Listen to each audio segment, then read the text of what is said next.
When single dad Marcus saw the limping waitress struggling to serve tables, he had no idea she would soon sacrifice everything to save his family. But Grace's shocking decision would change 3 lives forever, and reveal a truth that neither of them saw coming. Before watching full story, comment below from where you watching. Also like and subscribe for more stories. The rain hammered against the windows of Mel's diner like angry fists. Inside, the warm yellow lights fought against the darkness of the October evening. Marcus Thompson sat in a corner booth, his 8-year-old daughter Emma coloring quietly beside him. The divorce papers in his briefcase felt heavier than lead, and the custody battle that had drained his savings weighed on his mind like a stone. "Daddy, are you sad again?" Emma's voice was small, concerned. Her big brown eyes looked up from her crayon drawing of a house with too many windows. Marcus forced a smile. "No, sweetheart, just thinking." The truth was, he was more than sad. He was broken. His ex-wife Sarah had left him 6 months ago, taking half of everything and demanding full custody of Emma. The legal fees had crushed him financially, and now he was barely holding on to his small accounting firm. This diner had become their refuge, one of the few places he could still afford to take Emma for dinner. A waitress approached their table, and Marcus noticed she was limping badly, favoring her left leg. She looked to be in her early 30s, with kind eyes and auburn hair pulled back in a messy bun. Her name tag read Grace. "Sorry for the wait, folks. What can I get you tonight?" Her voice was warm despite the obvious pain she was trying to hide. "Can I have pancakes for dinner?" Emma asked hopefully. Grace smiled, and it transformed her entire face. "Of course, honey. Pancakes are good any time of day. And for you, sir?" "Just coffee, thanks." Marcus had already spent more than he should have this week. Grace's eyes flicked to the untouched menu in front of him, then to Emma, who was back to coloring. Something passed across her face, understanding, maybe, or recognition of a familiar struggle. "You know what? Our cook made too much meatloaf tonight. It'll just go to waste if someone doesn't eat it. Would you mind helping us out?" She winced slightly as she shifted her weight. Marcus felt heat rise in his cheeks. He hated charity, hated being seen as someone who needed help. "That's kind of you, but... please?" Grace's voice was gentle but insistent. "You'd actually be doing us a favor. Health department doesn't like us keeping leftovers overnight." Emma looked up from her drawing. "Daddy, you should help them. It's the nice thing to do." Defeated by his daughter's logic and Grace's kindness, Marcus nodded. "All right. Thank you." Grace limped away to place their order, and Marcus watched her move between tables. She was clearly in significant pain, but she served each customer with genuine warmth and attention. When she brought their food 20 minutes later, she also brought Emma a small cup of chocolate ice cream. "On the house," she said with a wink. "Every artist needs brain food." "Thank you, Miss Grace." Emma beamed. "Do you want to see my picture?" Grace leaned down carefully, supporting herself on the table. The drawing showed a house with a man, a little girl, and now, a woman with brown hair standing in front of it. "That's beautiful, Emma. Who's this?" Grace pointed to the woman. "That's the nice lady from the restaurant. She has pretty hair like Mommy used to have, but she's nicer." Grace's eyes met Marcus's over Emma's head. In that moment, something passed between them, an understanding of pain, of struggle, of trying to hold things together when everything was falling apart. Over the next few weeks, Marcus and Emma became regulars at Mel's diner. Marcus told himself it was just convenient, affordable, and Emma loved it there. But the truth was, Grace's presence had become a bright spot in their increasingly dark world. He learned small things about her during their brief conversations. She'd been working at the diner for 2 years. She loved books but never had time to read them. She always asked Emma about school and genuinely listened to the answers. What Marcus didn't know was Grace's story. Grace Williams had been a nurse at St. Mary's Hospital until 18 months ago. She'd been working a double shift in the emergency room when a drunk driver was brought in after a collision. Violent and disoriented, he'd attacked her when she tried to help him, throwing her against a metal cabinet and crushing her left leg. The injury required 3 surgeries and months of physical therapy. Workers' compensation had run out, her savings were gone, and no hospital would hire someone who couldn't stand for long periods or move quickly in emergencies. The diner job barely covered her rent and medical bills, but it was all she could find. Every night, Grace soaked her leg in ice water and took pain medication that made her feel foggy and disconnected. She'd gone from saving lives to serving coffee, from being respected for her medical expertise to being pitted for her limp. The bitterness was eating her alive until Emma and Marcus started coming in. There was something about the quiet man and his talkative daughter that reminded Grace why she'd become a nurse in the first place. The desire to help, to care, to make someone's day a little brighter. Emma's innocent chatter and Marcus's polite gratitude gave her something to look forward to during long, painful shifts. One evening in November, Marcus arrived alone. Emma was at a sleepover, and he looked more defeated than usual. "Rough day?" Grace asked, pouring his usual coffee without being asked. Marcus laughed bitterly. "Rough life, more like it. My ex-wife's lawyer called today. They're pushing for a court date next month. She wants to move Emma to California with her new boyfriend." Grace felt her heart clench. She'd grown attached to the little girl who drew pictures and always said please and thank you. "I'm sorry. That must be terrifying.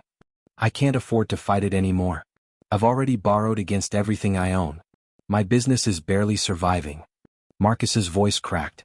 "I might lose my daughter." Grace sat down across from him, something she never did during her shift. "Tell me about her." "About Emma." For the next hour, Marcus talked about his daughter. How she sang made-up songs in the car. How she insisted on reading bedtime stories to her stuffed animals. How she'd cried when she saw a homeless man outside the grocery store and asked if they could invite him for dinner. "She sounds like an amazing kid," Grace said softly. "She is. She's the best thing I've ever done. And I'm going to lose her because I can't afford a decent lawyer." Grace was quiet for a long moment. Then she stood up carefully, wincing as she put weight on her leg. "Wait here." She disappeared into the back office and returned with a small notebook. She tore out a page and wrote something on it, then handed it to Marcus. It was a check for $15,000. Marcus stared at it in shock. "Grace, I can't." "Yes, you can." Her voice was firm. "I know what it's like to lose something precious. I won't watch it happen to someone else when I can do something about it." "But this is," Marcus looked at the check again. "This is your savings, isn't it?" "All of it." Grace nodded. "I've been saving for another surgery on my leg. But honestly, I've been putting it off because I'm scared it won't work. At least this way the money does something good for sure." "Grace, no. I can't take your surgery money." What if Emma ends up in California and you see her twice a year?" Grace's eyes were fierce now. What if she grows up thinking her father didn't fight hard enough for her? "Money can be earned again, Marcus. Time with your daughter can't." Marcus felt tears burning his eyes. "Why would you do this? You barely know us." Grace smiled, and again it transformed her face completely. "Sometimes the universe puts people in your path for a reason. Emma drew me into that picture of her family. Maybe that was the universe trying to tell me something." The custody hearing was held on a cold December morning. Marcus's new lawyer, paid for with Grace's money, was sharp and prepared.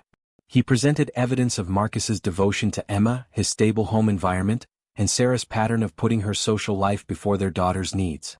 When the judge asked Emma privately what she wanted, she said she loved both her parents but felt safest with her daddy. "He reads to me every night and knows I don't like pickles on my sandwiches.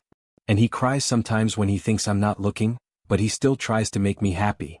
The judge awarded Marcus primary custody, with Sarah getting visitation rights every other weekend and holidays. Outside the courthouse, Marcus called Grace immediately. "We won," he said, his voice thick with emotion. "Emma gets to stay with me." "Oh, Marcus." Grace's joy was audible through the phone. "I'm so happy. How is Emma?" "She wants to celebrate at the diner. She says we have to tell Miss Grace the good news in person." That evening, Mel's Diner saw a celebration unlike any other. Emma had made Grace a thank you card with both their pictures on it, and Marcus had brought flowers, daisies, because Grace had once mentioned they were her favorites. "I don't know how to thank you," Marcus said as Grace sat with them after the dinner rush. "You gave up your surgery for us." Grace shrugged, but Marcus could see the emotion in her eyes. "I got something better than a surgery. I got to be part of keeping a family together." "Miss Grace," Emma piped up, "Daddy says you helped us, but you helped me too. You made Daddy smile again." Over the following months, Marcus insisted on trying to pay Grace back, but she refused every attempt. Instead, something else began to grow between them. Marcus started coming in for coffee during his lunch breaks just to talk. Grace found herself looking forward to his visits, to the way he really listened when she spoke, the way he noticed when she was having a particularly bad pain day. Emma became their inadvertent matchmaker, always asking when Miss Grace could come over for dinner. Why didn't she have a family of her own? Wouldn't she be lonely working so much? The truth was, Grace was lonely. But for the first time since her accident, she was also hopeful. One evening in February, Marcus arrived at the diner just before closing time. Grace was wiping down tables, trying to hide the fact that her leg was killing her after a particularly long shift. "You shouldn't be on your feet so much," Marcus said gently. "Bills don't pay themselves," Grace replied, but there was no bitterness in it anymore. Marcus took the cloth from her hands. "Sit down. Please." Grace sank gratefully into a booth, and Marcus continued cleaning the tables. They worked in comfortable silence until Grace spoke. "I made an appointment with an orthopedic surgeon next week." Marcus looked up, surprised. "Grace, that's wonderful. But how?" "I've been saving again. And I realized that maybe the universe wasn't telling me to give up on my surgery. Maybe it was telling me to invest in hope first so I'd have something to look forward to on the other side." Marcus sat down across from her. "What do you mean?" Grace took a deep breath. "I mean that helping you and Emma reminded me who I used to be. Someone who believed in fighting for what mattered. Someone who didn't give up when things got hard." "You never gave up, Grace. You've been working here with a broken leg for 2 years. That's not giving up, that's surviving." "No," Grace shook her head. "Surviving is what I was doing before I met you two. This feels like living again." Marcus reached across the table and took her hand. "Grace, I need to tell you something. These past few months, getting to know you, it's changed everything for me. You're not just the woman who saved my family. You're the woman who reminded me what it feels like to hope." Grace felt tears prick her eyes. "Marcus, I know you're not looking for a relationship. I know you have your own healing to do. But I needed you to know that falling for you has been the easiest thing I've ever done." Grace squeezed his hand. "The easiest and the scariest?" Marcus laughed. "Definitely the scariest." "Good," Grace smiled. "Because I've been falling for you too, and I was starting to worry I was in it alone." 6 months later, Grace's surgery was successful. The recovery was long and difficult, but this time she wasn't facing it alone. Marcus and Emma visited her every day in the hospital. Emma drew her pictures of flowers and sunshine, and Marcus brought her books to read, mysteries and romance novels that Grace devoured during her weeks of bed rest. When Grace finally returned to work at the diner, she was walking without a limp for the first time in 3 years. But more than that, she was walking toward a future she'd never imagined. Marcus proposed on a quiet Sunday morning in their booth at Mel's Diner, with Emma hiding behind the counter holding a camera and the entire wait staff pretending not to watch. The ring was simple. He still wasn't a wealthy man, but Grace's tears of joy could have powered the whole city. They were married the following spring in a small ceremony at the local community center. Emma was the flower girl, wearing a dress Grace had helped her pick out.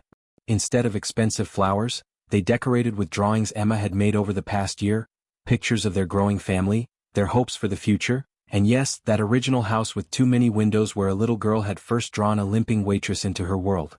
In his wedding speech, Marcus talked about how Grace had saved his family with her generosity, but how Emma had saved Grace's spirit with her innocent acceptance of people who were different, who were hurting, who were struggling.